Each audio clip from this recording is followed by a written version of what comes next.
Le petit restaurant niché au coin d'une rue animée baignait dans la lueur jaune pâle des vieilles lampes de plafond, qui projetaient des taches d'ombre et de lumière dans une danse brumeuse. Le cliquetis de la vaisselle se mêlait au brouhaha des clients, ponctué par le sifflement d'une antique machine à café. Clara, une jeune femme de 25 ans aux cheveux bruns soigneusement attachés, se frayait un chemin entre les tables bondées, le plateau à la main tremblant légèrement à chaque pas. L'uniforme blanc, effiloché au poignet, ne cachait en rien la cicatrice rugueuse sur son bras gauche, une longue ligne inégale, comme une sculpture maladroite taillée par le destin. La faible lumière tombait sur la cicatrice, la faisant ressortir comme un défi silencieux, attirant tous les regards curieux. Qu'est-il arrivé à son bras? C'est dégoûtant. Chuchota une femme d'âge mûr aux cheveux blonds teints et brillants à sa compagne, ses yeux balayant Clara comme si elle était un objet étrange dans une vitrine de magasin. « Ça me donne la chair de poule rien que de regarder », répondit l'autre femme, sans prendre la peine de cacher son mépris. Ces mots, bien que familiers, poignardèrent encore le cœur de Clara comme de minuscules aiguilles. Elle s'arrêta une seconde, prit une profonde inspiration et sentit la douleur familière monter dans sa poitrine. Mais alors, elle laissa échapper un sourire espiègle, ses yeux brillants comme si elle venait d'imaginer une blague. « Oh, madame, c'est mon trophée de la fois où j'ai lutté avec un chat sauvage. Évidemment, j'ai perdu, lança-t-elle, sa voix légère mais empreinte d'humour, faisant rougir la femme qui détourna rapidement le regard. À l'intérieur, le cœur de Clara était comme un océan réprimé, des vagues se brisant violemment sous une surface intacte. Cette nuit-là, alors que l'horloge sonnait 10 heures, la porte du restaurant s'ouvrit, révélant la haute silhouette d'Adrian Cole. Il entra, vêtu d'un costume gris anthracite qui épousait sa carrure, dégageant l'élégance d'un homme plus habitué aux salles de conseil qu'à un modeste restaurant comme celui-ci. Mais ses yeux vifs, profonds, comme s'il cherchait toujours quelque chose, le faisaient se démarquer dans la foule. Clara le regarda alors qu'il choisissait une petite table près de la fenêtre, mais elle détourna rapidement le regard, continuant son travail avec un rythme exercé. À une table d'angle, un groupe de jeunes clients aux cheveux teints de couleur criarde riait bruyamment. L'un d'eux, le visage rouge à cause de trop de bière, pointa soudainement Clara du doigt alors qu'elle apportait un plateau de café. « Hé, ma belle, qu'est-ce qui se passe avec ton bras? On dirait une carte routière. Mon gamin dessinerait mieux que ça, beugla-t-il, et ses amis éclatèrent de rire, leur voix frappant l'air comme des marteaux. Clara s'arrêta, sa main se resserrant sur le plateau, mais le sourire sur ses lèvres ne vacilla pas. Inclinant la tête, elle fit semblant de réfléchir avant de répondre froidement. « Mon pote, c'est une œuvre d'art exclusive, édition limitée. Si tu veux une cicatrice comme la mienne, il y a une assez longue liste d'attente. » Toute la table éclata de rire à nouveau, mais cette fois, c'était de son esprit. Clara essuya tranquillement l'éclaboussure de café que l'homme avait délibérément renversée sur son bras. Le liquide chaud s'infiltra dans la cicatrice, mais elle ne fit aucun bruit. De sa table, Adrian avait tout vu. Ses sourcils se froncèrent, une lueur de colère dans ses yeux. Il se leva brusquement, se dirigeant vers le groupe avec un air d'autorité. « Ça suffit, » dit-il, sa voix froide comme la glace. Chaque mot semblait gravé dans la pierre. « Présentez-lui vos excuses. Maintenant. » L'espace autour de la table tomba instantanément dans le silence. Le jeune homme se tortilla maladroitement, marmonnant des excuses à contre-cœur avant de se détourner. Clara leva les yeux, croisant le regard d'Adrian. Ses yeux bruns brillaient d'une résolution inébranlable. Aucune trace de faiblesse ne se mêlait à une pointe de curiosité. « Merci, » dit-elle d'un ton égal. Son ton était teinté d'un humour sec. « Mais je suis habitué à ces petites critiques d'art. Elles ne me définissent pas. » Puis elle se détourna, ses cheveux se balançant légèrement, laissant Adrian là, debout, le cœur remué par la force et la vivacité de cette petite femme. Lorsque Clara apporta son café à la table, la faible lumière glissa sur son poignet, révélant une petite tache de naissance en forme d'hirondelle cachée sous la cicatrice. Pendant un instant, Adrian se sentit figé. Son souffle se coupa, le stylo dans sa main planant dans les airs. Cette tache de naissance. C'était exactement comme Nathaniel Grant, son ami, son bienfaiteur, son plus proche partenaire commercial, l'avait décrite pendant d'innombrables nuits de douleur, en parlant de la fille qu'il avait perdue. Elle a une petite tache de naissance en forme d'hirondelle sur son poignet gauche, avait dit un jour Nathaniel, la voix brisée, les yeux rouges de regret. Pendant 20 ans, Nathaniel avait vécu hanté, à la recherche de Lilian, la fille qui avait disparu après l'accident tragique qui avait coûté la vie à sa femme. Adrian regarda Clara, maintenant debout derrière le comptoir, séchant lentement des verres. Elle sourit à un collègue, mais même dans la lumière de ses yeux, il y avait une tristesse insaisissable. Son cœur bondit comme si une porte vers le passé venait de s'ouvrir. Pouvait-elle être Lilian? Le destin l'avait-il vraiment amené ici, à ce moment précis? Il serra le poing, le cœur battant, pris entre l'espoir et la peur de se tromper. Mais au fond de son âme, une voix murmura. Il devait découvrir la vérité, peu importe où cela le mènerait. Vous regardez Soul Stories, où chaque histoire murmure l'amour, la guérison et l'espoir. Dites-nous de quelle ville vous nous regardez. N'oubliez pas de vous abonner et de faire partie de notre voyage. Maintenant, restez avec nous. L'histoire ne fait que commencer. Le penthouse d'Adrian occupait le dernier étage d'un gratte-ciel, où les lumières de la ville s'étendaient comme un tapis scintillant sous un ciel nocturne d'un noir d'anx. Dans son bureau privé, la lueur d'une vieille lampe de bureau en laiton se répandait sur des étagères en acajou, garnies de documents et de contrats soigneusement rangés. Il venait de rentrer chez lui et était maintenant assis dans un fauteuil en cuir, sa veste de costume enlevée et drapée nonchalamment sur le dossier. Il prit une gorgée de whisky, le regard lointain, comme s'il dérivait dans un coin de mémoire qu'il avait essayé pendant des années d'enterrer. Le verre dans sa main trembla, captant la lumière. Mais son esprit n'était plus là, il était avec la petite fille à la grande cicatrice et à la tache de naissance en forme d'hirondelle. Ses pensées remontaient des années en arrière, vers l'homme qui avait changé sa vie. Nathaniel Grant, son ami, son mentor, son bienfaiteur, surgit dans son esprit comme une figure qui ne pourrait jamais être effacée. Nathaniel n'avait pas seulement été son partenaire commercial, mais aussi l'homme qui lui avait tendu la main et avait sorti Adrian de ses jours imprudents où il n'était qu'un jeune homme, plein d'ambition mais manquant de direction. Les prêts, les conseils avisés et toutes ces longues nuits au coin du feu où Nathaniel partageait sa vie d'une voix profonde et chaleureuse, ces choses avaient façonné Adrian en l'homme qu'il était maintenant. Il devait au vieil homme non seulement sa carrière, mais aussi sa foi en lui-même. Mais le souvenir de ce soir n'était pas de ses jours meilleurs. Il était plus lourd, plus douloureux. Adrian ferma les yeux et, comme une vieille bobine de film, il revit Nathaniel assis dans le grand salon du domaine Grant il y a 2 ans. Ses yeux étaient rouges, son visage émacié, ses mains tremblantes serrant une photo de famille usée. Elle a une petite tache de naissance en forme d'hirondelle sur son poignet gauche, avait dit Nathaniel, sa voix se brisant comme du verre brisé. Il avait parlé de ce jour fatidique, l'accident qui avait volé sa femme, Margaret, et sa petite fille, Lilian, qui n'avait que 4 ans. Mais ce que Nathaniel ne pouvait jamais se pardonner, c'était son propre doute. Il avait été jaloux, convaincu que Margaret était infidèle, et dans sa rage, il l'avait chassée. Sa voiture avait plongé de la falaise et avait pris feu dans la nuit détrompée par la pluie.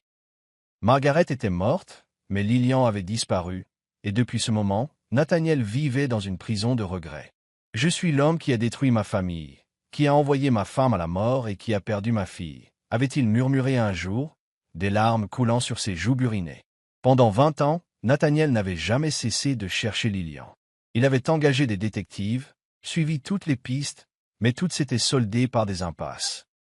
Maintenant, avec sa santé déclinante, une maladie le rongeant jour après jour, Nathaniel s'était tourné vers Adrian, les yeux pleins de désespoir. « Tu es mon dernier espoir », avait-il dit, la voix faible mais urgente. « Je crois que Lilian est toujours en vie. S'il te plaît, trouve-la pour moi.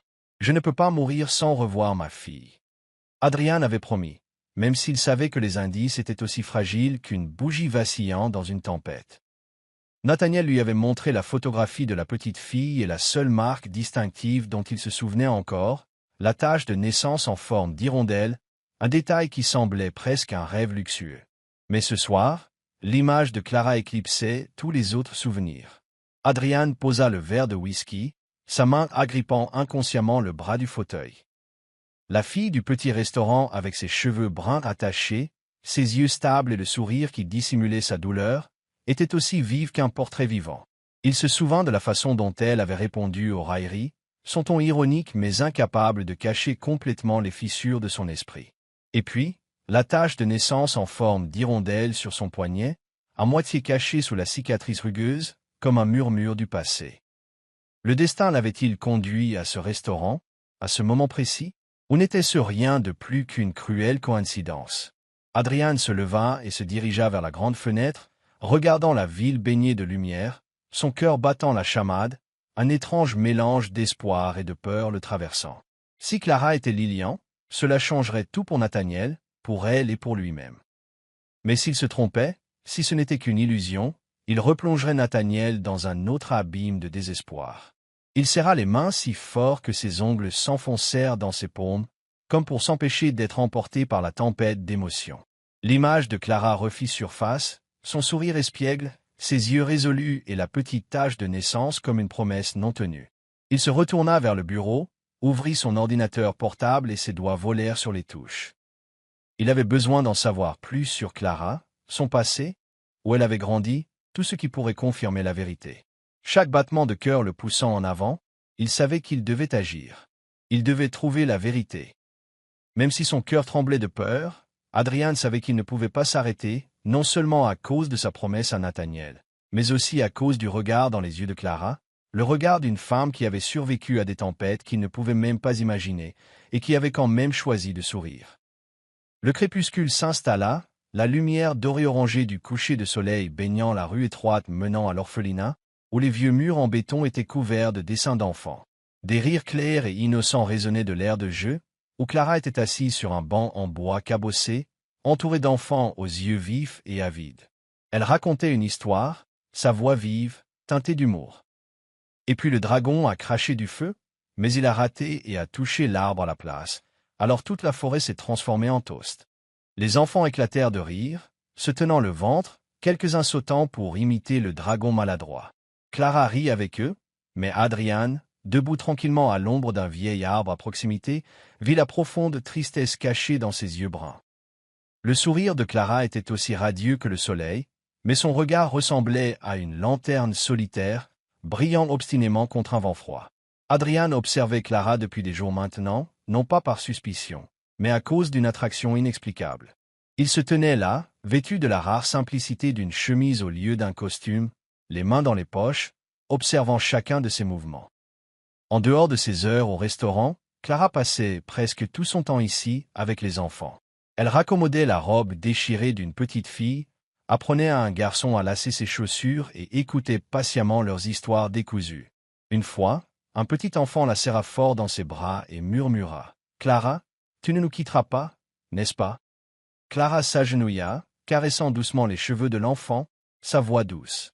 « Je te le promets, je serai là pour très, très longtemps. » Mais lorsqu'elle se détourna, Adrian la vit se mordre la lèvre, ses yeux s'assombrissant, comme si elle retenait une vague d'émotion.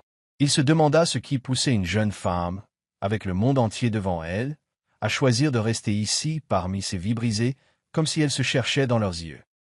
Cette nuit-là, après la fermeture du restaurant, Clara se tenait derrière le comptoir, nettoyant les derniers verres sous la faible lumière jaune. La vieille radio jouait des airs de jazz grésillant, se mêlant au son lointain de la circulation à l'extérieur. Adrian entra, cette fois non pas en se dirigeant vers sa table habituelle, mais directement au comptoir. Clara leva les yeux, ce sourire familier se dessinant sur ses lèvres, bien que ses yeux brillaient d'une pointe de lassitude. « Café noir, sans sucre, c'est ça ?» demanda-t-elle, ses mouvements rapides et exercés. Adrian secoua la tête, s'asseyant sur le grand tabouret en face d'elle, son regard fixé sur son visage. « J'aimerais parler un instant, si ça ne vous dérange pas, » dit-il, sa voix basse et prudente. Clara haussa un sourcil, posant le verre et croisant les bras. « À propos de quoi? Si c'est à propos de l'incident du café l'autre jour, je vous ai déjà dit que j'allais bien. » Son ton était léger, voire taquin, mais Adrian pouvait sentir la défense cachée derrière son sourire. Il prit une inspiration, pesant chaque mot. « Clara, je ne veux pas m'immiscer dans votre vie privée. Mais avez-vous déjà pensé à votre passé? À votre famille? » La question fit vaciller son sourire. Elle laissa échapper un rire, mais il était sec, teinté d'amertume. « Mon passé? Oh, mon pote, j'ai grandi dans un orphelinat. C'est la version courte, pas de drame. » Elle se détourna, continuant à essuyer le verre, mais sa main trembla légèrement, faisant teinter le verre contre le comptoir. Adrian la regarda. Look her lord. Il savait qu'il entrait en territoire interdit, mais l'image de cette tache de naissance en forme d'hirondelle ne le quittait pas. Clara, dit-il plus doucement, je veux juste aider. Il y a des choses qui pourraient être liées à vous. Un test ADN pourrait tout éclaircir. L'air devint silencieux. Clara cessa de bouger, ses yeux bruns s'assombrissant, son regard devenant aussi aiguisé qu'une lame. Qu'est-ce que vous avez dit? Sa voix tremblait, non pas de peur, mais d'une colère montant des profondeurs de son être. Vous pensez que je suis un objet à tester? Un spécimen à analyser? Elle jeta le torchon sur le comptoir, posant ses mains sur ses hanches, ses yeux flamboyants. Je n'ai besoin de personne pour définir qui je suis. Vous comprenez? Avant qu'il ne puisse répondre, elle tourna les talons, se dirigeant vers l'arrière, la porte claquant derrière elle avec un bruit sourd. Adrian resta figé, se sentant comme s'il avait été giflé. Il ne la blâmait pas. Sa colère était justifiée, mais cela lui fit aussi réaliser à quel point elle était blessée. Il quitta le restaurant, marchant sous les faibles lampadaires, le cœur accablé par une question. Comment convaincre quelqu'un qui ne veut pas être sauvé? Pendant ce temps, dans sa chambre louée exiguë, Clara était assise sur le lit usé, la lueur d'un lampadaire s'infiltrant faiblement à travers le mince rideau. Elle regarda la cicatrice sur son bras, son doigt traçant inconsciemment la petite tache de naissance en forme d'hirondelle. Les mots d'Adrian résonnaient dans son esprit comme une pierre jetée dans un étang calme. « Qui suis-je » murmura-t-elle la question dans l'obscurité, sa voix se brisant. Des larmes coulèrent silencieusement sur ses joues, chaudes contre sa peau, tombant sur son bras. Elle avait vécu toute sa vie sans avoir besoin de connaître la réponse, mais maintenant la question ressemblait à un feu qui couvait, brûlant les défenses qu'elle avait construites. Clara essuya rapidement ses larmes, prenant une profonde inspiration instable. « Juste une fois » murmura-t-elle, comme pour se convaincre, juste pour lui prouver qu'il a tort. Mais au fond d'elle, une petite lueur d'espoir s'alluma, l'espoir d'un passé qu'elle n'avait jamais osé rêver. La lumière du matin traversait les rideaux de soie du bureau d'Adrian, tombant sur le rapport de test ADN posé silencieusement sur le bureau en acajou. Les chiffres et les graphiques secs de cette page portaient le poids du destin. Clara était bien Lillian Grant, la fille perdue de longue date de Nathaniel. Adrian tenait le papier, ses doigts le serrant si fort que les bords se froissèrent, son cœur battant comme un tambour de guerre. 20 ans de recherche, les innombrables nuits où Nathaniel s'était assis près de la cheminée, la tête baissée, la voix brisée en parlant de son enfant disparu, et la lumière inflexible dans les yeux de Clara, tout cela convergeait vers cette vérité qui remplissait Adrian à la fois d'espoir et de crainte. Il savait que cette nouvelle n'était pas seulement une réponse, c'était une tempête qui pouvait soit détruire Nathaniel, soit le sauver. Comment pouvait-il prononcer les mots, sachant que chacun pouvait être un couteau ou une bouée de sauvetage? Adrian se rendit au domaine Grant, le cœur aussi lourd que s'il portait le poids du monde. Le vieux manoir se dressait au milieu des jardins ombragés, le lierre s'accrochant aux murs de pierre comme pour garder les secrets du passé. Nathaniel était assis dans le vaste salon, un mince cardigan de laine drapé sur son corps frêle, ses mains tremblantes serrant une photographie usée. Sur la photo, Margaret souriait doucement tandis que la petite Lillian serrait une poupée, la tache de naissance en forme d'hirondelle, dépassant de son poignet. Adrian entra, le rapport de test à la main lui semblant aussi lourd que du plomb. Il prit une profonde inspiration, essayant de stabiliser sa voix, bien que sa poitrine lui semblait écrasée. « Nathaniel » commença Adrian, sa voix basse et prudente, comme s'il marchait sur de la glace mince. Le vieil homme leva les yeux, ses yeux rouges et obscurcis par la maladie et des décennies de chagrin. « J'ai besoin que vous restiez calme. J'ai une nouvelle importante. » Nathaniel fronça les sourcils, sa main agrippant plus fort la photographie, comme s'il sentait déjà ce qui allait arriver. Adrian s'agenouilla devant lui, son regard ne quittant jamais le visage usé de son ami. « Joël. Et trouvé, Nathaniel. Clara. C'est Lillian. Le test ADN l'a confirmé. Votre fille est en vie. » C'était comme si le monde s'était brisé en morceaux. Nathaniel s'effondra dans le fauteuil, la photographie lui glissant des mains et atterrissant sur le sol avec un doux bruissement. « Lillian? En vie » murmura-t-il, sa voix tremblant comme le vent passant à travers des branches fragiles. Puis, comme si un barrage se rompait, des larmes coulèrent sur ses joues ridées, s'imprégnant dans son cardigan. Il se couvrit le visage, ses épaules secouées par des sanglots silencieux, à parts égales de joie écrasante et de regret sans fond. Elle est en vie. Mon Dieu, elle est en vie. Il répétait sans cesse, comme pour se convaincre que c'était réel. Mais alors ses yeux s'assombrirent, se remplissant de culpabilité. Je ne mérite pas ça. J'ai détruit sa famille. Margaret. Lillian. Sa voix se brisa, se mêlant à des sanglots déchirants qui semblaient venir des profondeurs de sa poitrine. Adrian lui agrippa l'épaule, sa propre voix tremblant malgré ses efforts pour rester calme. Nathaniel, écoutez-moi. Lillian est en vie et elle est ici à votre portée. Ne laissez pas le passé voler ce moment. Mais Nathaniel ne semblait pas l'entendre. Il s'affaissa, haletant, ses mains pressées sur sa poitrine comme si son cœur ne pouvait supporter la vague d'émotions. Paniqué, Adrian appela la gouvernante pour qu'elle apporte de l'eau et des médicaments, priant silencieusement que le vieil homme survive au choc. Après plusieurs longues minutes, Nathaniel retrouva lentement un peu de calme, bien que ses yeux restaient flous, comme s'il était piégé quelque part entre la joie et la douleur, trop vaste pour être concilié. Amener Clara au grand domaine s'avéra être un autre test. Après beaucoup de persuasion, elle accepta. Mais chaque pas qu'elle faisait sur le chemin de gravier menant à cette vaste maison ressemblait à traîner un rocher invisible derrière elle. Clara se tenait devant les hautes grilles en fer, ses mains si serrées que ses ongles s'enfonçaient dans ses paumes. Le pull bleu foncé qu'elle portait ne cachait en rien la cicatrice sur son bras gauche, et la lumière blafarde du soleil tombait dessus comme un rappel de toutes les années où elle avait vécu sans nom, sans famille. Son cœur s'emballa, chaque battement étant une question. Est-ce que j'appartiens ici? Qui suis-je, vraiment? Elle se mordit la lèvre, essayant de retenir le flot de pensées, mais ses yeux bruns brillaient déjà de peur, mêlés de désir. La lourde porte en bois s'ouvrit et Nathaniel apparut, s'appuyant sur sa canne, sa silhouette frêle comme un fantôme dans la pénombre.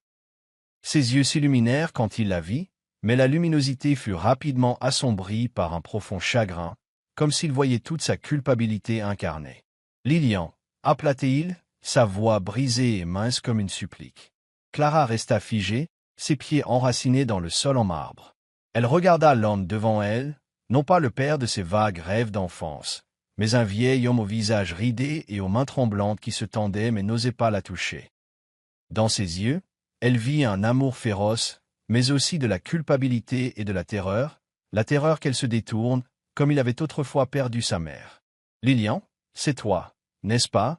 répéta Nathaniel, faisant un pas chancelant en avant, sa canne frappant le sol avec un bruit sourd.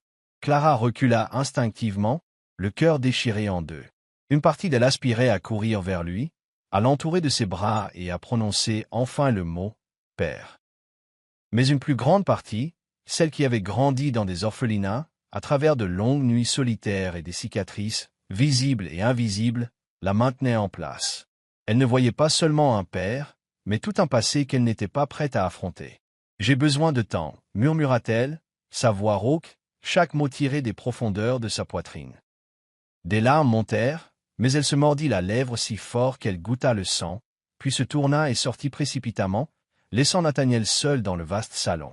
Nathaniel s'affaissa dans un fauteuil, serrant à nouveau la vieille photographie tandis que des larmes tombaient silencieusement, trempant les bords jaunis. « Elle ressemble tellement à Margaret », murmura-t-il, sa voix perdue dans le silence d'une douleur sans mots.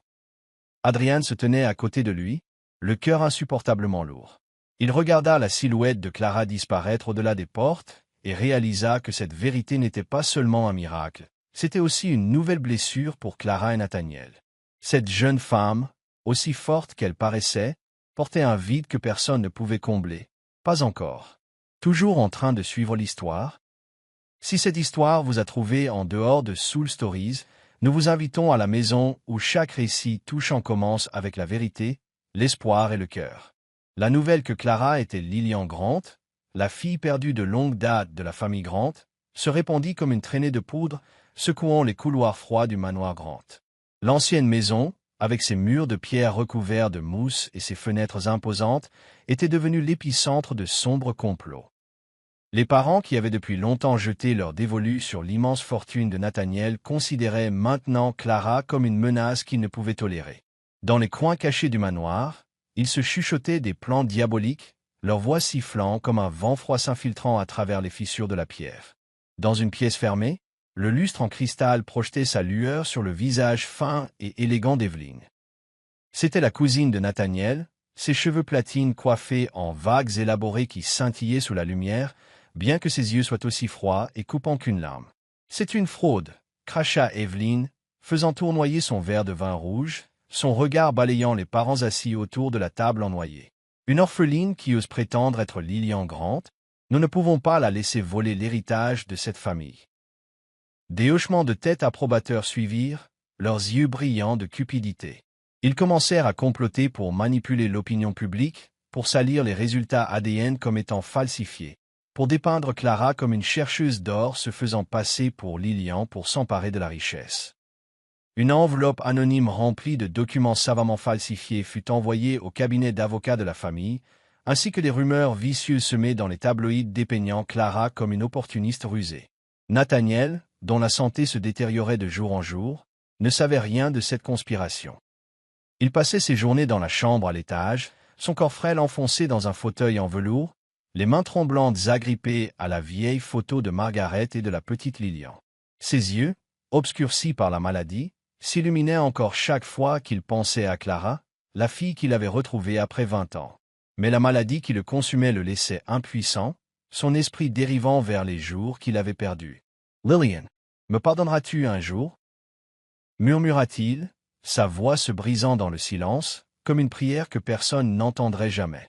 Adrian découvrit le complot lorsqu'un ami du milieu juridique l'appela. L'urgence dans sa voix. Une enveloppe anonyme est arrivée accusant Clara de fraude, disant qu'elle a falsifié l'ADN pour voler l'héritage. Face attention, Adrian. C'est sérieux. Dans son bureau, la lumière de la lampe tombait sur le visage tendu d'Adrian, ses mains agrippant le bord du bureau jusqu'à ce que ses jointures blanchissent. La rage brûlait dans sa poitrine, non seulement face à la cruauté de la famille Grant, mais aussi à leur audace de calomnier Clara, la femme qui avait survécu à tant de douleurs et qui parvenait encore à sourire. Il se souvint du regard résolu dans ses yeux au restaurant, de la façon dont elle avait répondu au ridicule avec humour, et du moment où elle s'était tenue devant Nathaniel, son regard conflictuel mais jamais faible. « Ils n'auront pas le droit de lui faire du mal », murmura-t-il, sa voix basse et déterminée. Adrian contacta immédiatement son équipe juridique, leur ordonnant de retrouver la source des faux et déterminé à exposer le complot avant qu'il ne puisse faire plus de mal. Pendant ce temps, Clara commença à sentir la pression peser sur elle, comme un rocher invisible. Elle n'avait pas mis les pieds dans le manoir Grant depuis sa rencontre avec Nathaniel. Elle n'avait aucun intérêt à se battre pour un héritage, mais les rumeurs cruelles la trouvèrent comme des vagues déferlantes. Un matin, alors qu'elle préparait du café au restaurant, un habitué brandit un tabloïd et ricana. « Clara, tu es la nouvelle star de la ville. On dit que tu es une escroc qui se fait passer pour l'héritière Grant pour empocher l'argent. » Clara se figea, les mains tremblant si fort que le café faillit lui glisser des mains, mais elle retrouva rapidement son calme, arborant son sourire espiègle. « Oh, si j'étais aussi doué pour arnaquer les gens, je serais sur un yacht dans les Caraïbes en ce moment au lieu de vous faire du café. » Elle fit un clin d'œil, sa voix assez enjouée pour faire éclater de rire le comptoir, mais lorsqu'elle se détourna, ses yeux s'assombrirent, son cœur se tordant comme s'il avait été poignardé.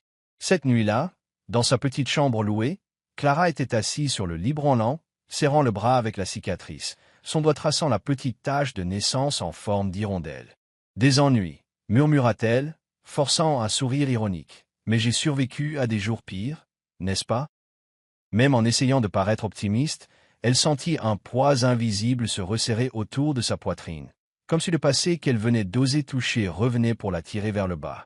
Adrian refusa de laisser Clara affronter cela seule. Il arriva au restaurant un soir de bruine, alors que Clara essuyait le comptoir, la faible lumière dorée mettant en valeur sa cicatrice et le regard contemplatif dans ses yeux. « Clara !» appela-t-il, sa voix basse mais chaleureuse, comme une brise chassant le froid de la nuit pluvieuse.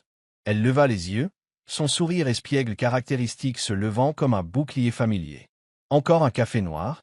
Ou vous vous sentez d'humeur aventureuse ce soir ?»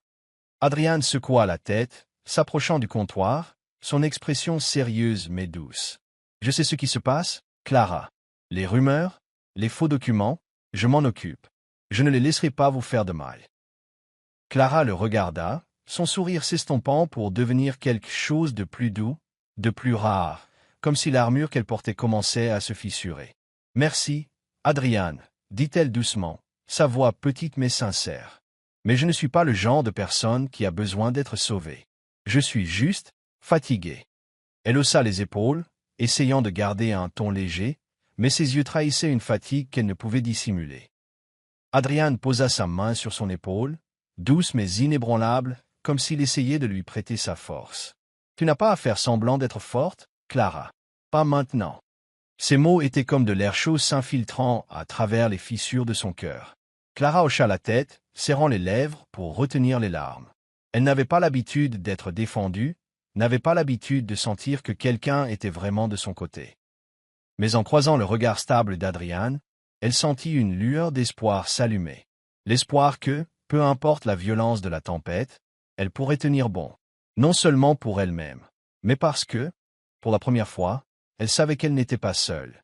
La faible lumière du matin filtrait à travers les fins rideaux de l'hôpital, se répandant sur les murs blancs et froids avec une odeur d'antiseptique mêlée à une lourde immobilité.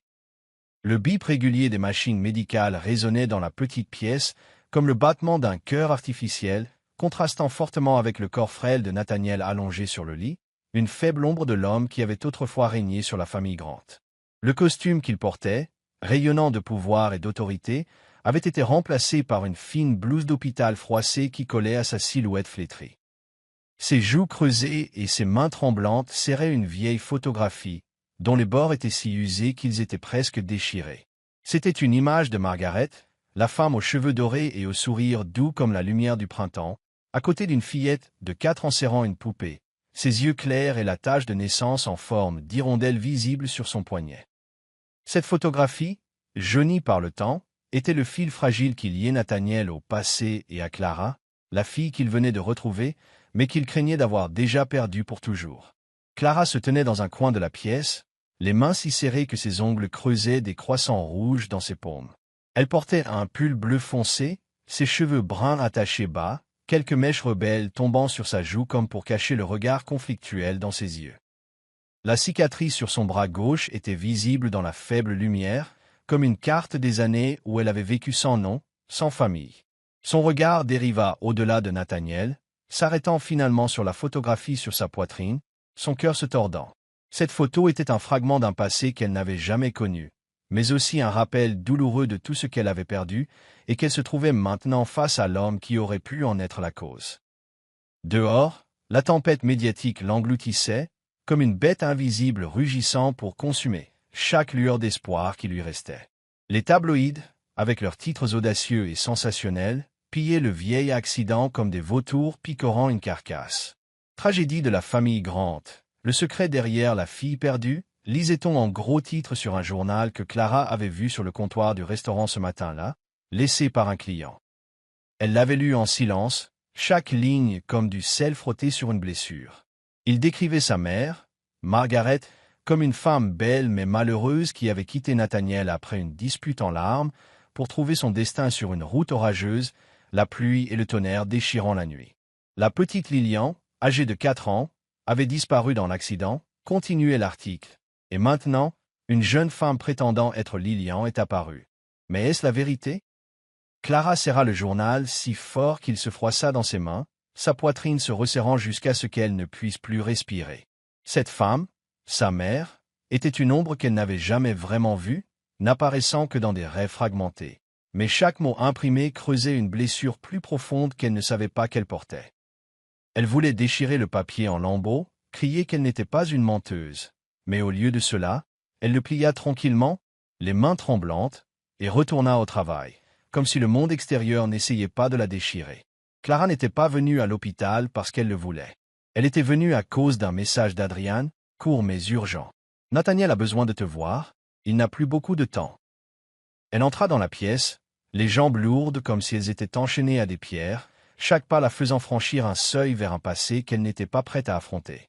Ses yeux évitaient ceux de Nathaniel, parcourant plutôt les détails de la pièce, un vase de chrysanthèmes blanc fané sur la table, le bip régulier des machines, l'odeur âcre d'antiseptique qui lui donnait l'impression de ne pas pouvoir respirer. Nathaniel leva les yeux, ses yeux troubles s'illuminant d'une fragile lueur d'espoir quand il la vit, mais presque immédiatement, cette lumière s'estompa en un profond chagrin, comme s'il regardait directement l'incarnation de sa propre culpabilité. « Lilian » appela-t-il, sa voix mince et tremblante comme une feuille sèche dans un vent froid, chaque syllabe semblant lui coûter un morceau de son dernier souffle. Clara resta immobile, à quelques pas du lit, ses bras s'enroulant inconsciemment autour de son bras cicatrisé, comme si c'était son seul bouclier contre la tempête d'émotions qui montait. Nathaniel essaya de s'asseoir, mais son corps n'avait plus de force. Le lit grinça sous son poids frêle, sa main tremblante se tendant dans les airs, comme s'il voulait la toucher, mais savait qu'il n'en avait pas le droit. « Je dois te dire, j'avais tort. » murmura-t-il, sa voix se brisant, chaque mot comme un couteau qu'il enfonçait dans son propre cœur. Le front de Clara se plissa, son cœur battant douloureusement. Elle voulait entendre, et elle voulait fuir cette pièce, fuir la vérité qui faisait lentement surface. Nathaniel prit une inspiration saccadée, ses yeux rougis brillant de larmes, sa voix déchirée alors qu'il parlait. « J'ai douté de ta mère, Margaret, j'étais jaloux. Je pensais qu'elle était infidèle, je l'ai chassée. Cette nuit-là, si ça n'avait pas été à cause de moi, tu aurais eu une famille. » Chaque mot tranchait dans le passé que Clara n'avait jamais connu, mais qu'elle sentait d'une certaine manière avoir porté toute sa vie. Il s'arrêta, des larmes coulant sur ses joues burinées, trempant l'oreiller de l'hôpital, laissant des taches comme des confessions qui ne pourraient jamais être effacées. « C'est moi qui t'ai tout pris, » murmura-t-il, sa voix perdue dans l'air lourd, comme un homme au bord de la vie et de la mort, suppliant un dernier lambeau de pardon. Clara se tut, les pieds cloués au sol froid, le cœur s'ouvrant avec une douleur si profonde qu'elle pouvait à peine respirer. Les souvenirs de toutes les années d'orphelinat affluèrent, vifs et nets comme un film au ralenti. Elle se souvint des longues nuits à l'orphelinat, recroquevillée sur un lit en fer froid, la fine couverture ne suffisant jamais à chasser le froid de ses os. Dans ses rêves, les bras d'une mère la cherchaient, l'appelant par un nom plein d'amour, des cheveux dorés brillants comme la lumière du soleil. Mais chaque fois qu'elle se réveillait, il n'y avait que l'obscurité et sa propre petite voix murmurant des questions dans la pièce vide. Elle se souvint de s'être tenue à la fenêtre de l'orphelinat, regardant d'autres enfants être emmenés par des parents, leur visage radieux tandis qu'elle serrait sa poupée en lambeaux, se demandant pourquoi personne n'était jamais venu pour elle. Maintenant, Clara sentit une douleur cuisante, comme si quelqu'un lui arrachait le cœur, morceau par morceau. Elle voulait le haïr, crier qu'il lui avait tout volé, sa mère, sa famille, les années où elle aurait dû être aimée. La haine qui avait toujours couvé en elle, comme une petite flamme dans les nuits solitaires, s'embrasa maintenant, chaude et dévorante. Mais quand elle regarda Nathaniel, si frêle, les yeux rouges de regret, la main tremblant dans l'espace entre eux, cette haine se dissipa, comme le brouillard au soleil. À sa place vint une compassion sans nom, une vague de chagrin si forte qu'elle la laissa sans voix. Il n'était pas le père de ses rêves d'enfance, ni le héros qu'elle avait autrefois imaginé la sauverait de l'orphelinat. Il n'était qu'un homme brisé, emprisonné dans ses propres remords, la suppliant maintenant d'un dernier moment de lumière pour quitter ce monde en paix. Clara s'approcha, lentement, chaque pas une bataille intérieure. Elle s'assit sur la chaise près du lit, son regard rempli de larmes tombant sur la cicatrice de son bras, où le faible contour de la tache de naissance en forme d'hirondelle lui rappelait d'où elle venait. « Je ne sais pas si je peux te pardonner, » dit-elle, sa voix se brisant, des larmes coulant chaudes sur ses joues comme la pluie tombant sur une terre desséchée. Mais j'essaierai. Les mots n'étaient pas une promesse, seulement une porte laissée entr'ouverte, un fragile espoir qu'elle s'offrait à elle-même et à lui.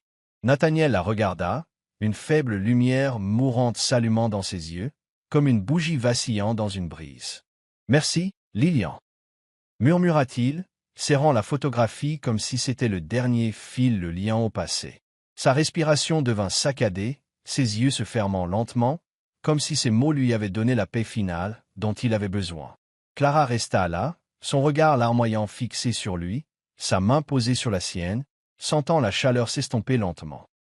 Elle ne savait pas si les vieilles blessures guériraient un jour vraiment, mais à ce moment-là, elle sentit un lien délicat avec l'homme devant elle, non pas l'amour d'une famille, mais la compréhension entre deux personnes qui avaient tant perdu.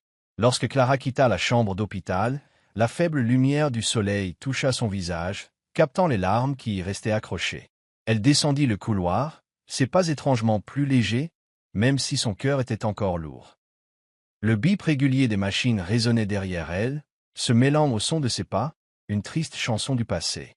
Elle n'était pas sûre de pouvoir pardonner complètement, mais la promesse d'essayer ressemblait à une petite flamme, brûlant tranquillement dans son cœur, la guidant à travers la tempête de souvenirs et de chagrins, vers un avenir où elle pourrait enfin trouver la paix.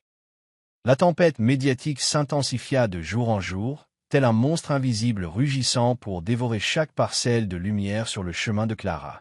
Les vautours affamés des tabloïds disséquaient et tordaient la vérité avec des titres criards placardés sur du papier bon marché, fraude se faisant passer pour l'héritière Grant, et Clara, complice, exploite un vieil homme malade. Les articles accusaient Clara et Adrian de profiter de Nathaniel dans son état fragile et confus, falsifiant les résultats ADN pour voler la fortune de la famille Grant. Chaque mot imprimé était comme une lame froide, tranchant non seulement la réputation de Clara, mais rouvrant aussi les cicatrices les plus profondes de son cœur. Derrière cette tempête se trouvaient les mêmes parents, menés par Evelyn, la femme aux cheveux platines savamment coiffés et aux yeux aussi vifs qu'un couteau. Son sourire moqueur, froid comme la glace, cachait une cupidité sans fond. Il répandait des rumeurs venimeuses comme du poison, déterminé à traîner le nom de Clara dans la boue pour protéger la part d'héritage qu'il considérait comme leur droit intouchable. Clara marchait dans la rue en direction du restaurant, les faibles lampadaires projetant son ombre solitaire sur le trottoir mouillé. Chaque pas semblait peser une tonne, le monde entier pressant sur ses épaules. Elle sentait les regards curieux des passants, entendait les chuchotements des habitués et des inconnus. C'était comme traverser un champ d'épines, chaque épine portant une accusation murmurée. Un matin, alors qu'elle nettoyait les tables, sa main se figea au milieu d'un geste lorsqu'un habitué, un homme âgé aux lunettes épaisses, brandit un tabloïd et dit d'un ton moqueur, presque curieux, « Clara, tu es la nouvelle star de la ville. On dit que tu es une maîtresse de l'escroquerie. » Clara leva les yeux, forçant son habituel sourire ironique. Ses lèvres se courbèrent, mais ses yeux restèrent vides. « Si j'étais si douée, j'aurais déjà acheté cet endroit et pris ma retraite sur une île, n'est-ce pas ?» répondit-elle légèrement, mais avec une pointe qui fit glousser le vieil homme. Mais lorsqu'elle se détourna, son sourire disparut complètement. Ses yeux bruns s'assombrirent d'une douleur qu'elle s'efforçait de cacher. Chaque murmure, chaque regard suspicieux était comme une lame invisible lui tranchant le cœur, déjà couvert de cicatrices des longues années solitaires à l'orphelinat. Dans sa chambre louée exiguë, Clara se recroquevilla sur son lit, la lueur du lampadaire brillant à travers le mince rideau pour tomber sur la cicatrice de son bras gauche, où la petite tache de naissance en forme d'hirondelle semblait murmurer un passé qu'elle ne comprenait toujours pas complètement. Elle serra son bras, ses doigts effleurant la cicatrice, ayant l'impression de toucher les morceaux brisés d'elle-même. « Qui suis-je » murmura-t-elle, sa voix si faible qu'elle se dissolvait presque dans l'obscurité.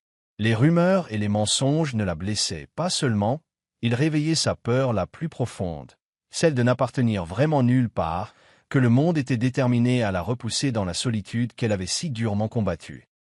Adrian ne pouvait pas rester les bras croisés et assister à l'injustice. Sa colère brûlait comme une flamme, non seulement à cause de la cruauté de la famille Grant, mais aussi parce qu'ils osaient piétiner Clara, la femme au sourire résili et au grand cœur, la femme qui lui avait fait croire que la vie valait encore la peine d'être vécue. Il organisa une conférence de presse dans un hôtel élégant, où des lustres en cristal brillaient sur des murs de couleur crème, et les flashs des photographes éclataient comme une tempête. Debout devant les microphones dans un costume gris anthracite qui épousait sa carrure, Adrian fit face à la foule, son regard aussi vif qu'une lame, mais brûlant de douleur et de détermination. « Clara et Lillian Grant » déclara-t-il, sa voix résonnant comme le tonnerre, forte et inflexible, noyant chaque chuchotement dans la pièce. Les résultats ADN ont été confirmés par 3 laboratoires indépendants. Chaque document la calomniant est un faux. Si quelqu'un veut contester cela, il peut m'affronter.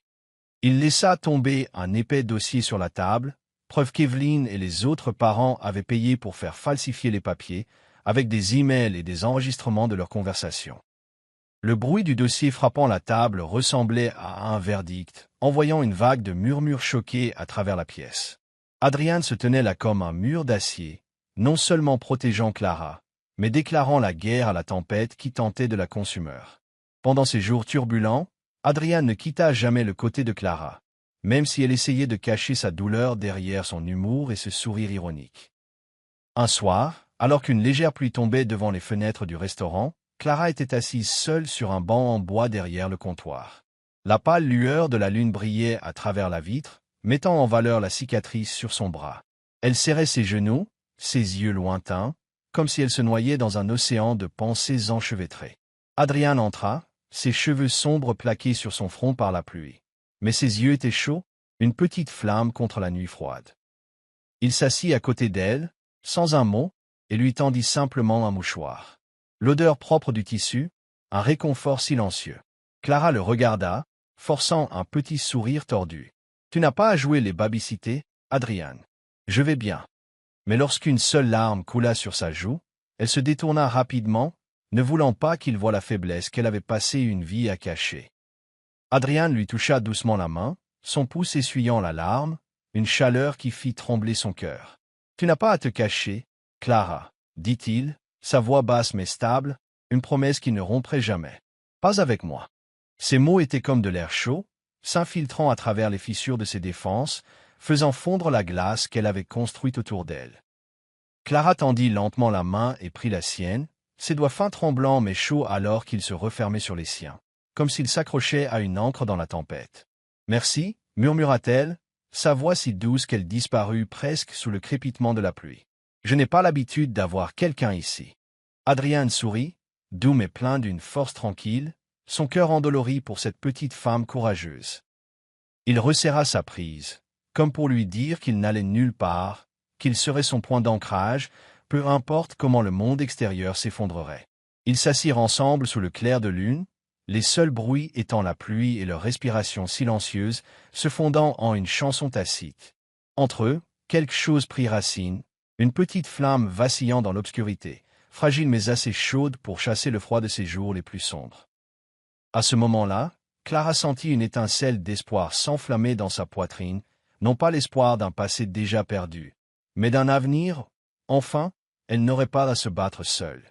La pâle lumière de la fenêtre de l'hôpital filtrait à travers le fin rideau, se répandant sur les murs blancs et froids et sur le lit où gisait Nathaniel. Le bip régulier de l'équipement médical pulsait dans la pièce comme le battement de cœur artificiel d'une machine, contrastant vivement avec le corps frêle qui n'était plus que l'ombre de l'homme qui avait autrefois régné sur la famille Grant. Sur la petite table à côté du lit se trouvait le testament que l'avocat venait de terminer, conformément aux dernières volontés de Nathaniel, laissant tout ce qu'il possédait à Clara, la fille qu'il venait de retrouver après 20 ans. Nathaniel savait que cette décision déclencherait la fureur de sa famille, mais il ne s'en souciait plus. Pour lui, c'était la seule façon de réparer les erreurs qui avaient volé la famille de sa fille. Clara se tenait dans l'embrasure de la porte, les mains jointes si fort que ses ongles s'enfonçaient dans ses paumes comme si elle pouvait ainsi calmer les tremblements de son cœur. Elle portait un pull bleu foncé, ses cheveux bruns attachés bas, et la cicatrice sur son bras gauche se voyait dans la faible lumière, comme un rappel des années où elle avait vécu sans nom. Adrian se tenait à côté d'elle, son regard doux mais résolu, une promesse silencieuse qu'elle n'aurait pas à affronter ce moment seule. Nathaniel leva les yeux au son des pas, ses yeux troubles s'illuminant d'une fragile lueur d'espoir en voyant Clara. « Lillian » appela-t-il, sa voix faible et chevrotante comme le dernier souffle du vent d'automne. Clara s'approcha du lit, chaque pas lui semblant traîner un rocher invisible. Elle s'assit sur la chaise à côté de lui, son regard parcourant le visage ridé de Nathaniel. Ses joues creuses, ses yeux rougis remplis de culpabilité et d'amour. Il tendit la main, sa main fine et tremblante se refermant sur la sienne, froide, mais chaude de désespoir. « J'ai fait rédiger le testament par l'avocat. » murmura-t-il, sa voix se brisant comme si chaque mot lui coûtait les dernières bribes de son souffle. « Tout ce que j'ai, c'est à toi, Lillian. » Il s'arrêta, luttant pour respirer, puis se tourna pour regarder Adrian, ses yeux suppliants. « Adrian, promets-moi, tu la protégeras. » Adrian hocha la tête, sa voix basse mais inébranlable. « Je le promets, Nathaniel. » Il serra plus fort la main de Clara, comme pour lui insuffler sa force. Clara sentit sa poitrine se serrer, la pression presque insupportable. En regardant dans les yeux de Nathaniel, elle ne vit pas l'homme qu'elle avait haï dans son imagination. Elle vit un père anéanti, emprisonné par ses propres regrets. « Je ne mérite pas le pardon, » continua-t-il, des larmes coulant sur ses joues burinées et trempant l'oreiller sous sa tête. Lilian, si tu le peux, pardonne-moi. Sa voix se brisa, se dissolvant en une dernière supplique, pleine de douleur et d'espoir. Clara se figea. Elle l'avait haï un jour, haï le père invisible qui l'avait abandonné, haï le destin qui lui avait volé sa famille. Mais maintenant, en regardant Nathaniel si frêle, les yeux rouges de chagrin, la main serrant la sienne, la haine se dissipa, comme le brouillard au soleil. À sa place s'éleva une douleur sans nom, un profond chagrin pour toutes les années qu'il n'avait jamais pu partager. Ses larmes débordèrent, chaudes contre sa peau. Elle hocha la tête, la gorge trop serrée pour former des mots. « Papa » commença-t-elle, mais sa voix se brisa, et elle ne put que serrer sa main en retour. Nathaniel sourit d'un faible sourire paisible, comme si son hochement de tête était le dernier cadeau qu'il attendait. « Merci, Lilian » murmura-t-il, ses yeux se fermant lentement. Sa respiration devint superficielle, puis s'arrêta. Le bip de la machine se transforma en une longue note froide. Clara resta immobile, sa main serrant toujours la sienne, des larmes tombant sur le dos de sa main fine et sans vie. Adrian s'avança et posa une main rassurante sur son épaule. Il ne dit rien, resta simplement là, tranquillement à côté d'elle, une encre silencieuse au milieu de la tempête. Vous regardez Soul Stories, en exclusivité sur notre chaîne. Si vous êtes toujours avec nous, laissez un commentaire, nous les lisons et les chérissons tous. Abonnez-vous pour soutenir d'autres histoires originales et touchantes. Merci de faire partie de la famille Soul Stories. La mort de Nathaniel laissa un vide glacial dans le cœur de Clara, comme si une partie d'elle avait été arrachée, exposant des blessures qui n'avaient jamais vraiment guéri. Le manoir Grant, avec ses murs de pierre recouverts de mousse et ses longs couloirs silencieux, n'était plus seulement une maison, c'était le symbole d'un passé douloureux et d'un avenir hostile. Le testament de Nathaniel, accordant tout son vaste domaine à Clara, fut comme une étincelle jetée sur de l'herbe sèche, enflammant la fureur de la famille. Les parents, menés par Evelyne avec ses cheveux platines et ses yeux acérés, regardaient Clara comme si elle était une intruse, osant voler ce qu'ils croyaient leur revenir de droit. Chaque regard, chaque murmure venimeux, était un poignard invisible plongeant dans son cœur cicatrisé.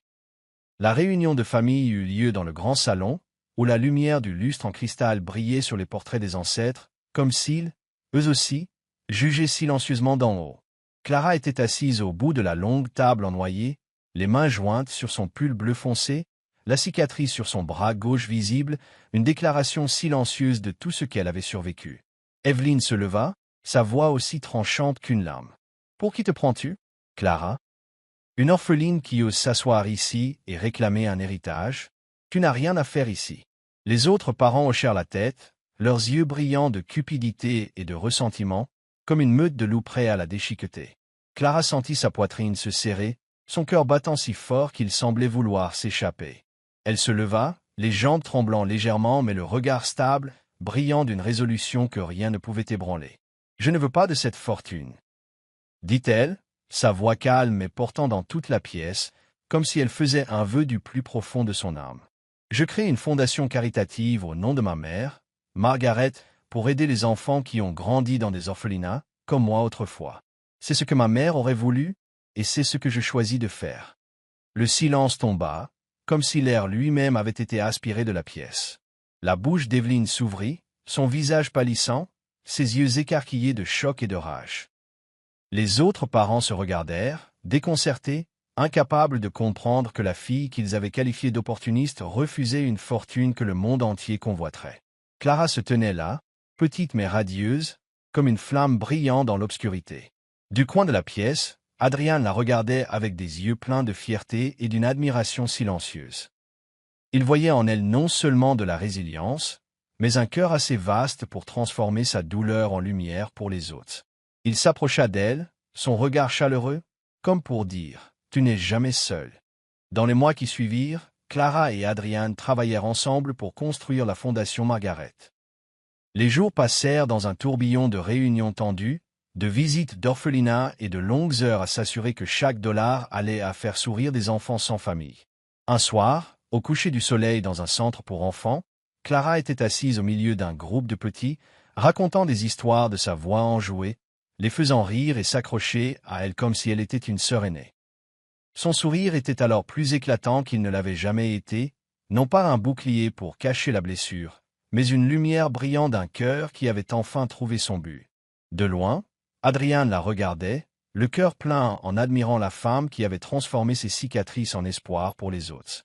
Une nuit, ils étaient assis ensemble sur un banc en bois dans un petit parc près du centre, la lumière argentée de la lune faisant scintiller la cicatrice sur le bras de Clara.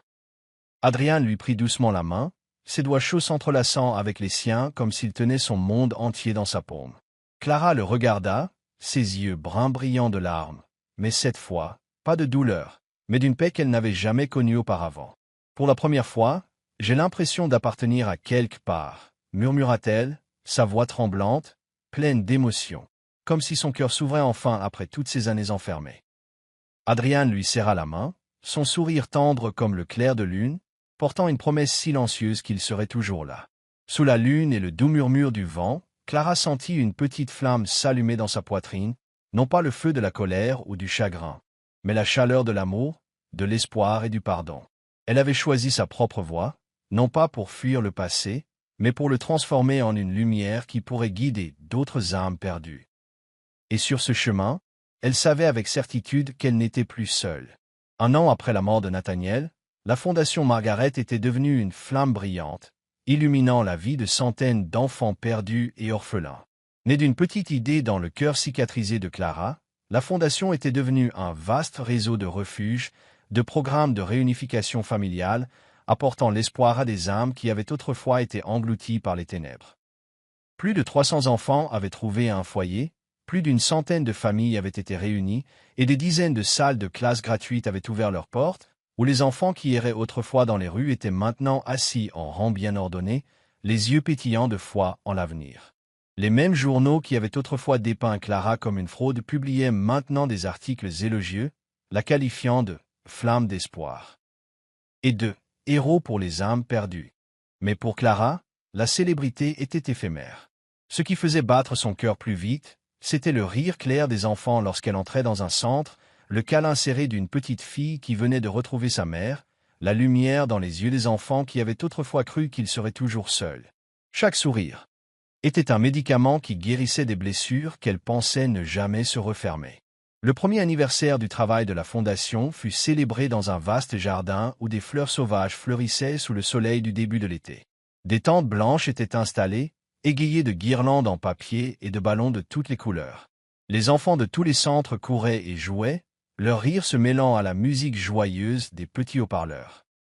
Clara se tenait au milieu de tout cela, vêtue d'une simple robe bleu pâle, ses cheveux bruns lâches autour de ses épaules, la cicatrice sur son bras gauche visible comme un insigne de force.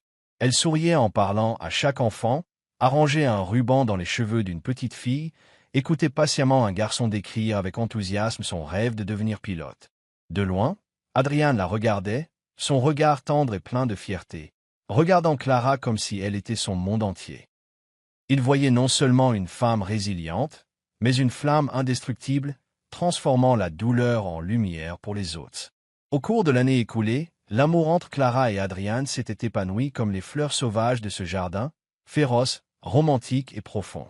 Ensemble, ils avaient traversé toutes les tempêtes, des rumeurs incessantes répandues par la famille Grant aux longues nuits passées à travailler côte à côte, planifiant l'avenir de la Fondation Margaret. Chaque contact, chaque regard portait une compréhension silencieuse, comme si leurs âmes avaient fusionné, partageant à la fois les cicatrices et l'espoir. Adrian, avec sa présence stable et douce, était devenu l'encre de Clara, la soutenant dans les moments les plus solitaires. Et Clara, avec son sourire radieux et son cœur ouvert, était une source d'inspiration inépuisable pour lui, la preuve que la vie, même remplie de douleur, valait toujours la peine d'être aimée. Ils n'étaient pas seulement des partenaires, ils étaient deux pièces parfaites d'un puzzle, peignant une histoire d'amour où chaque coup de pinceau était imprégné de sentiments. Cet après-midi-là, alors que le coucher de soleil flamboyant baignait le jardin d'or, Clara trouva une vieille boîte en bois dans le bureau temporaire de la Fondation, où elle et Adrian triaient les souvenirs du manoir Grant. À l'intérieur se trouvait une lettre, écrite de la main tremblante de Nathaniel, comme s'il avait mis le reste de ses forces dans chaque ligne. « Lilian, ma fille bien-aimée, le pardon n'efface pas le passé, mais il libérera ton avenir. J'ai vécu ma vie dans le regret, mais en sachant que tu es en vie, en sachant que tu es aussi forte que ta mère, j'ai enfin trouvé la paix. Je t'aime, Lilian, même si je n'ai jamais mérité ton amour. Ton père, Nathaniel. Clara resta immobile, la lettre tremblant dans ses mains, des larmes coulant sur ses joues. Mais cette fois, ces larmes ne portaient pas de douleur ou de perte. C'était une libération, comme si une porte à l'intérieur de son cœur s'était enfin ouverte, libérant le fardeau qu'elle avait porté si longtemps. Elle se souvint de ce dernier moment avec Nathaniel, sa main fine serrant la sienne, ses yeux pleins de culpabilité, mais aussi débordants d'amour. Elle avait promis qu'elle essaierait de pardonner, et maintenant, en lisant ces mots, elle savait qu'elle avait réussi. Le pardon n'était pas seulement un cadeau qu'elle avait fait à Nathaniel, c'était un cadeau qu'elle s'était fait à elle-même, pour que son cœur puisse enfin voler librement. Quand elle leva les yeux, Adrian se tenait devant elle, ses yeux brillants dans le coucher de soleil, reflétant le ciel flamboyant. Il s'agenouilla devant elle, au milieu de ce jardin rempli de rires d'enfants, et sortit une petite boîte de sa poche. À l'intérieur se trouvait une simple bague en argent, brillant comme une petite étoile dans sa paume. « Clara, dit-il, sa voix chaude et un peu instable d'émotion, j'ai vu à quel point tu es forte, combien tu aimes, et je sais que pour le reste de ma vie, je veux juste être à tes côtés pour construire des rêves ensemble, pour continuer à apporter de la lumière au monde. Clara, veux-tu m'épouser ?» Clara sentit son cœur s'arrêter, puis éclater en une flamme chaude et puissante. Ses larmes scintillaient, mais son sourire était plus éclatant que jamais, comme le soleil perçant les nuages. « Oui, Adrian, murmura-t-elle, sa voix étranglée par la joie. « Oui, je le veux. » Il lui glissa la bague au doigt, sur la cicatrice, et la tache de naissance en forme d'hirondelle qui racontait l'histoire de son voyage. Ils s'étreignirent tandis que les enfants applaudissaient et acclamaient tout autour d'eux, comme si le monde entier célébrait. Leur mariage eut lieu dans ce même jardin quelques mois plus tard, sous le brillant soleil d'été. Clara descendit l'allée dans une simple robe blanche, ses cheveux bruns tombant librement sur son visage, la cicatrice sur son bras n'étant plus quelque chose à cacher, mais un témoignage de sa force et de son pardon. Adrian l'attendait dans un costume gris pâle, ses yeux s'illuminant en la voyant, comme si elle était l'univers entier. Lorsqu'ils prononcèrent leurs vœux, les enfants de la fondation Margaret se tenaient en cercle, jetant des poignées de fleurs sauvages qui tombaient comme de petites étoiles sur l'herbe. À ce moment-là, alors que Clara et Adrian se tenaient la main, ils pensèrent silencieusement à Nathaniel. Clara se souvint de lui, de la lettre, de l'amour tardif mais sincère qu'il lui avait donné. Elle avait l'impression qu'il souriait quelque part au-delà, enfin en paix, sachant que sa fille avait trouvé le bonheur. Adrian pensa à son vieil ami, l'homme qui lui avait confié Clara, et il savait qu'il avait tenu cette promesse, non seulement de la protéger, mais de l'aimer de tout son cœur. Tous deux ressentirent un profond et tranquille accomplissement, comme si le long et douloureux voyage les avait conduits à cet endroit parfait où l'amour et le pardon avaient effacé toutes les ombres du passé. Clara regarda Adrian, ses yeux brillants de joie et de paix. « Pour la première fois, dit-elle, sa voix tremblant d'émotion, je sens vraiment que j'ai ma place. » Adrian lui serra la main, son sourire chaud comme la lumière du soleil. « Et tu l'auras toujours, Clara, ici, avec moi, pour toujours. » Sous le soleil doré et les rires des enfants, leur nouvelle vie commença, non plus assombrie par les ténèbres du passé, mais guidée par la lumière de l'amour, du pardon et des rêves enfin réalisés. Clara savait que, bien que la cicatrice sur son bras restât, ce n'était plus une marque de douleur, c'était l'emblème d'un cœur qui avait appris à aimer, à pardonner et à vivre pleinement.